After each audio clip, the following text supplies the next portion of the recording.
Você está preparado para entender o impacto do Drex, o real digital do Brasil? Este vídeo desvenda como essa moeda centralizada pode transformar nossa economia. Descubra as implicações dessa inovação financeira. Perigosa. Para você que ainda não sabe o que vai acontecer, o Drex é o tal real digital. A primeira coisa que você precisa entender é que o uso ou a aceitação do Drex não vai ser opcional.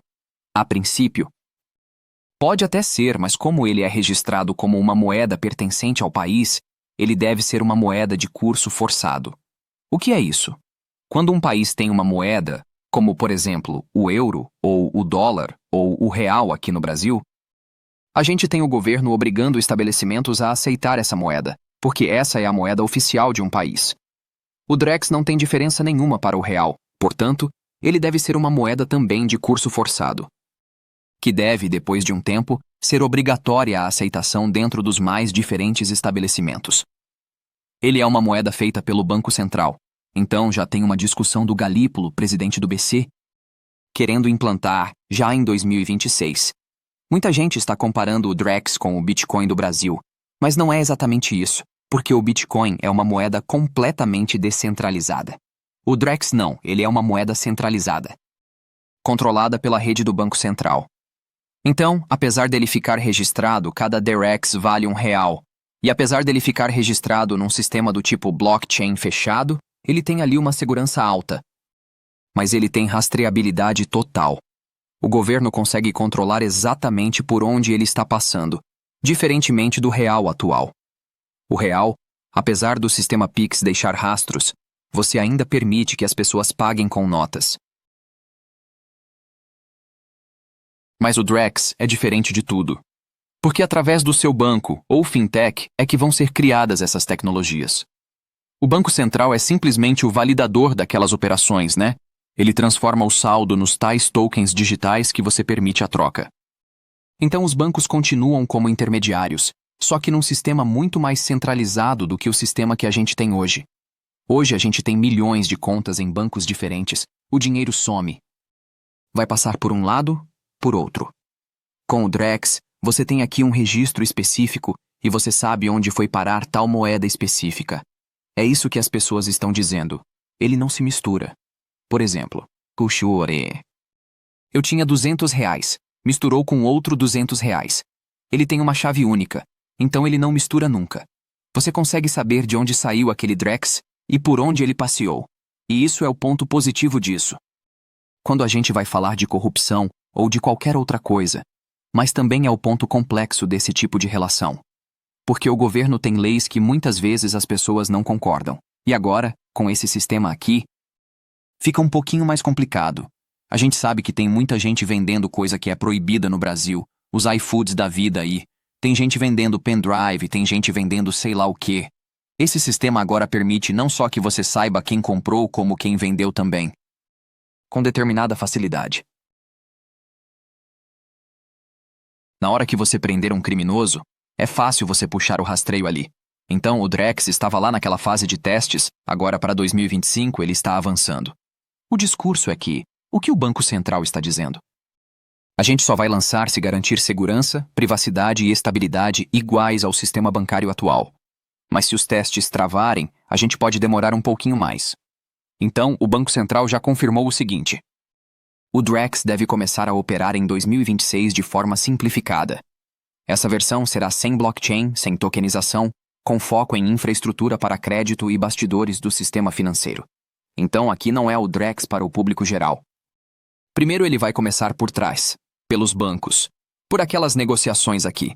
Então o Drex aqui nesse começo vai servir muito mais para as operações de sistema financeiro, uma CBDC de varejo, um instrumento mais técnico, mais restrito para algumas operações de mercado financeiro, que as deixam mais baratas. Então não é uma carteira que vai ser acessível pelo cidadão final. A verdade é que para o cidadão final, o Pix hoje já resolve a maior parte das necessidades de pagamento. Então vai ser muito difícil o Drex ter uma penetração nesse primeiro momento nesse público. Acho que por isso até o Banco Central optou por usar a tecnologia onde ela vai ter mais eficácia. Agora, ele entrando aqui em áreas como crédito e mercado de capitais, ele facilita muitas coisas, E também pode fazer com que a gente não precise no futuro fazer declaração de imposto de renda mais. Isso aqui é que talvez seja uma das grandes sacadas.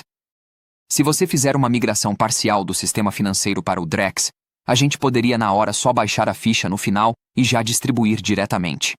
Na verdade, o governo poderia isentar a gente mesmo de entregar os dados para a Receita Federal. Simplesmente configurando aqui a participação do imposto, a retenção desses tributos já na compra e venda das ações aqui. Isso no futuro, no primeiro momento, ele vai rodar mais o background. Mas se eles quisessem colocar a unificação desse sistema, você nunca mais teria que declarar nada. Então, fez um swing trade, fez um day trade, alguma coisa já recolhe necessariamente o tributo. Por quê? Porque você programa. Caso a pessoa compre e venda no mesmo dia com ganho, abater. Caso a pessoa compre e venda no mesmo dia com perda, salvar para abater em operações futuras. Então, você consegue criar. E aí, o Banco Central também fala sobre algumas tecnologias muito interessantes. Essa tecnologia, por exemplo, a DLT, Distributed Ledger Technology, ele não descarta o fato de conseguir fazer isso no futuro, os smart contracts, essas coisas todas. Cara, isso aqui economizaria custos gigantescos no mercado financeiro. De transferência de um papel para outra pessoa, é um rolo danado. Só que eles ainda estão meio travados nisso. Acho que por isso que eles querem testar com players que entendem de mercado financeiro antes de jogar para o público geral, ou de não prever as possibilidades de falhas nesse sistema. Porque algumas pessoas não estão falando aqui, mas esse sistema pode apresentar riscos à segurança do sistema financeiro. Se ele é uma moeda completamente aceita e completamente programável, a gente precisa entender que tipo de malandragem os criminosos podem estar armando para isso. Entretanto, o que mais nos preocupa no Drex não é esse lado como alguns acham, uma esperança de desdolarização, ou como uma esperança de comércio, que algumas pessoas estão acreditando nisso. Quando pensamos no Drex, considerando ainda o regime atual que vivemos, vem a questão da restrição de liberdade, a partir do momento que o governo tem controle absoluto sobre uma moeda. Eu sei que, por enquanto, ele não está substituindo o Pix. Ele não está substituindo o real. Ele não vem para isso, nas palavras deles. Mas a gente sabe que o governo conseguiu, por exemplo, a adoção em massa, até por facilidade. Quem usa dinheiro de papel depois do Pix? É muito pouco. Sinceramente, algumas gerações nunca sacaram R$1, dinheiro no caixa eletrônico. De certo modo, isso me assusta um pouco, que eu mesmo também já não saco dinheiro há uns 2 anos. Tenho um pouco de dinheiro guardado para reserva de emergência, mas não saquei mais dinheiro. Então vamos supor que a gente tem uma adoção massiva. Quando a gente fala do Drex, ele é uma moeda totalmente programável, mas programável no sentido amplo. Você pode conseguir, por exemplo, um tipo de Drex que só pode ser gasto em determinadas regiões. Eu não estou dizendo que o governo vai fazer, é simplesmente o fato de poder que me assusta. Porque os políticos brasileiros, como vocês sabem, de onde saem aquelas ideias é uma coisa complexa. Então assim, daqui a pouco falar o Bolsa Família, ele só pode ser gasto na região próxima, ou só pode ser gasto em estabelecimentos de alimento. Começa com essas pequenas coisas que são razoáveis. Ah, não funciona para as bets. Ou não pode usar para comprar carne de primeira, só de segunda. Então essa lei passa fácil, a primeira lei. Aí daqui a pouco a gente vem com uma outra. Olha, o Drex, a gente pode programar ele para que pessoas não possam comprar álcool depois de determinado horário. Não possam comprar álcool se estiverem dirigindo. E vai permitindo porque são smart contracts. Então daqui a pouco, se você altera a forma como a gente liga o carro, por exemplo, cara, tem tecnologia para isso já. E aí você não permite que a pessoa compre álcool. E onde que a gente vai terminar? É isso que eu me pergunto. Essas são as primeiras aplicações que eu compreendo que seriam inteligentes, do ponto de vista de gestão.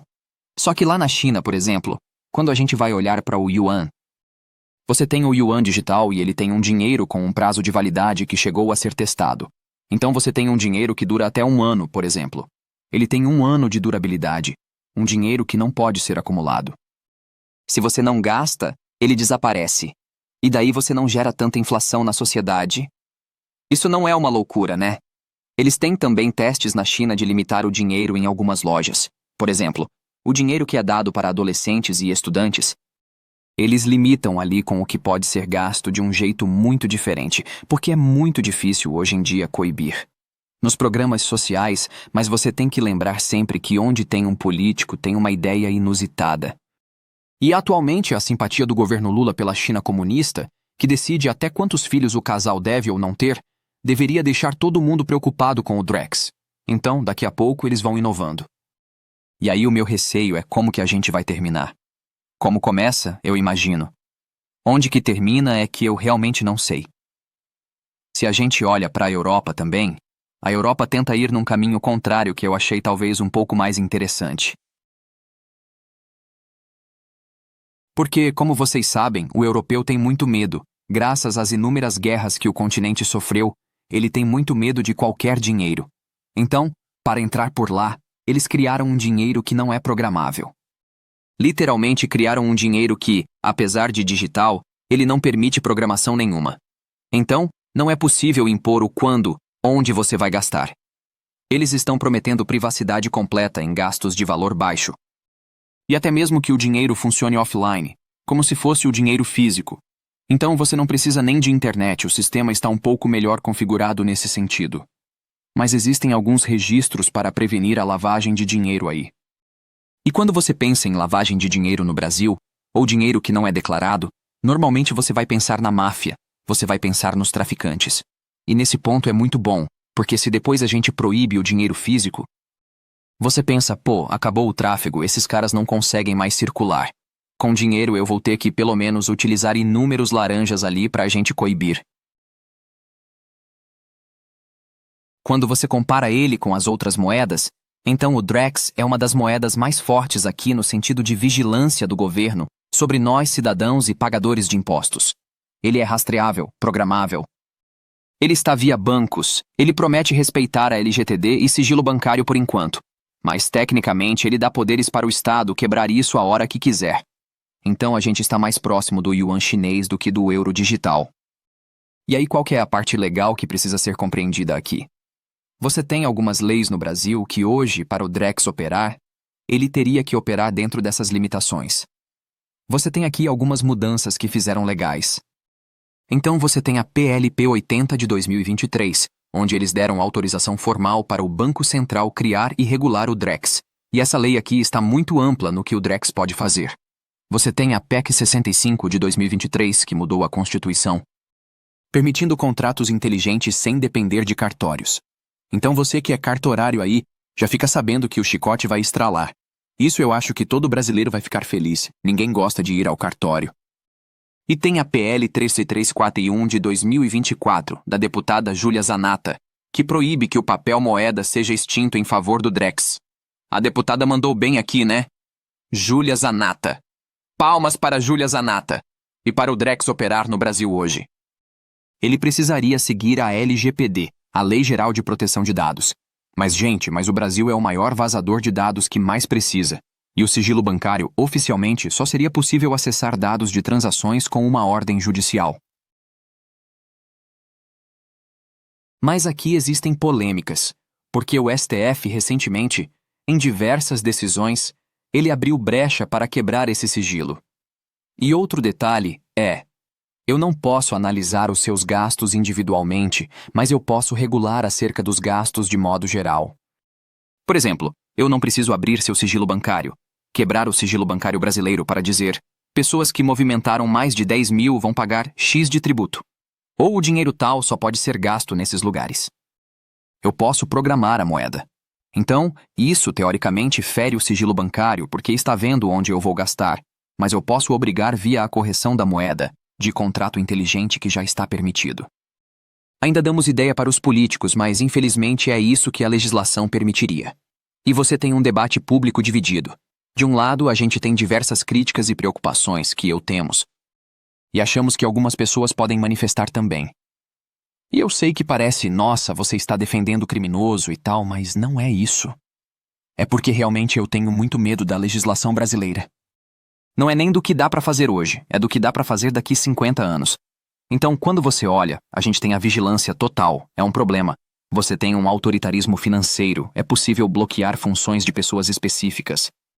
Como, por exemplo, aconteceu com a galera de 8 de janeiro ali. Essas pessoas todas poderiam ter todas as transações bloqueadas ou o dinheiro bloqueado em multa, de forma muito mais fácil, sem precisar fazer nada. Inclusive, o dinheiro poderia ser transferido para pagar a multa automaticamente e não precisaria você ir lá e autorizar. Imagina se começam a bloquear o dinheiro de quem protesta, reclama do governo. O que por enquanto ainda é um direito nosso. Você não precisa fazer uma transferência como é o caso do Pix, por exemplo. Então, nas mãos de um governo que pode se tornar autoritário, isso seria uma bomba, né? Agora, a situação normal de temperatura e pressão fica ótimo. A gente tem o problema com a segurança também. Um dinheiro que pode virar alvo de hackers aqui, porque com autorizações do sistema Gov, esse dinheiro poderia ficar muito mais vulnerável, é isso. E você tem benefícios questionáveis aí. Porque hoje em dia, para o Pix, você já tem a maioria das funções que a gente precisaria nisso aqui. Sinceramente, os maiores ganhos que eu vejo aqui é como governo e como banco. Para o cidadão normal, a gente já está transferindo dinheiro tranquilo. Não estou vendo necessidade. Acho que a gente conseguiria criar sistemas de cartorários independentes, que, por exemplo, esperasse o Pix chegar, desenvolver um smart contract fora da blockchain. Não tem benefício para a gente desenvolver ele dentro da blockchain. Cada cartório pode ser obrigado a utilizar o sistema. A gente poderia fazer. Só quando o dinheiro pingar é que desativa. A gente precisa mesmo do Drex? É a pergunta que eu queria fazer para vocês aí.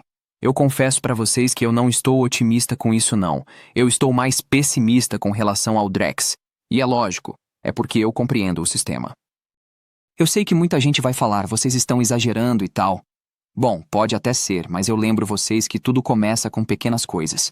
O governo nunca aplica uma medida. Lembra que o imposto de renda era um teste? Um teste durante as guerras napoleônicas para financiar a guerra.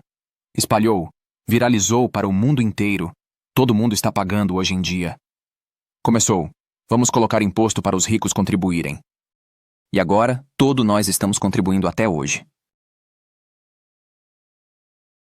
Uma contribuição que nunca se esgota. Nada é tão permanente quanto uma política temporária de governo. Lembre-se disso.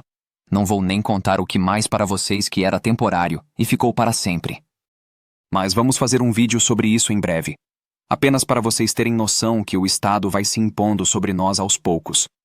Não chega dando ordem, é como se fosse um teste para o nosso bem. O resultado final você já sabe. Me vem na memória uns 10 exemplos de coisas temporárias no Brasil que ficaram para sempre. Mas ok, isso vai ser assunto para outro vídeo. Agora, se você já concluiu que precisa se proteger e proteger sua família, temos a melhor, mais rápida e mais barata solução para isso no momento. Isso mesmo. Te conto o que é. Você precisa ter uma segunda residência em outro país, uma espécie de refúgio. Há quem chame também de Plano B. Mas, independente do nome que você dê, essa é uma providência que, se você ainda não tomou, precisa considerar iniciar seu processo o quanto antes. Se tem dúvidas, acompanhe nosso canal para aprender mais sobre o que está ocorrendo no Brasil. E quando entender direito o que vem pela frente, com certeza, você vai querer super rapidão providenciar sua segunda residência em outro país. Calma, isso não significa se mudar, mas sim deixar tudo legalizado. Pronto para uma emergência, caso a situação continue piorando no Brasil. Mas, a questão do seu patrimônio, você já pode deixar tudo acertado e protegido, em outra jurisdição se quiser, longe das garras do governo e da insegurança jurídica atual. Isso é fundamental. Atualmente, com uma caneta se confisca os bens de qualquer pessoa, ou então, de um dia para o outro, se triplica um imposto. Exatamente o que aconteceu com o IOF. Então, é fundamental se proteger disto tudo. Mas, se você não pensa nisto ainda, as escolhas são suas. E está tudo bem. Agora, se você já entendeu que isso é uma necessidade para nós brasileiros, então, nós temos a solução para você. Criamos o guia completo com o passo a passo em vídeos e escrito para você conseguir seu plano B, sua residência legal no Uruguai. A escolha do Uruguai acontece por muitas razões. Tratamos delas sempre em nossas redes e aqui no canal. Mas não vou me estender aqui agora. Quer entender tudinho e tirar dúvidas? Deixamos o link na descrição do vídeo. Corre lá para dar uma olhada. Voltando ao Drex, ele pode transformar a forma como interagimos com o dinheiro. A digitalização total pode acabar com o uso do dinheiro físico. Isso afeta gerações que nunca sacaram dinheiro em caixas eletrônicos. A aceitação massiva do Drex trará mudanças sociais significativas. O futuro mostrará como a sociedade se adaptará a essa nova realidade, mas os riscos são imensos. Diante das incertezas, muitos buscam proteção financeira. A aquisição de uma segunda residência no exterior é uma opção. Isso oferece segurança contra instabilidades econômicas no Brasil. O planejamento financeiro é crucial em tempos de mudança. A busca por soluções seguras é uma prioridade para muitos. Apenas para finalizar, Donald Trump, assim que assumiu a presidência dos Estados Unidos, afirmou que iria paralisar a criação da moeda digital americana. Logo ele, que tanto defende as criptos. A moeda digital tem muitos riscos para o povo de um país. Pense nisso, e até o próximo vídeo.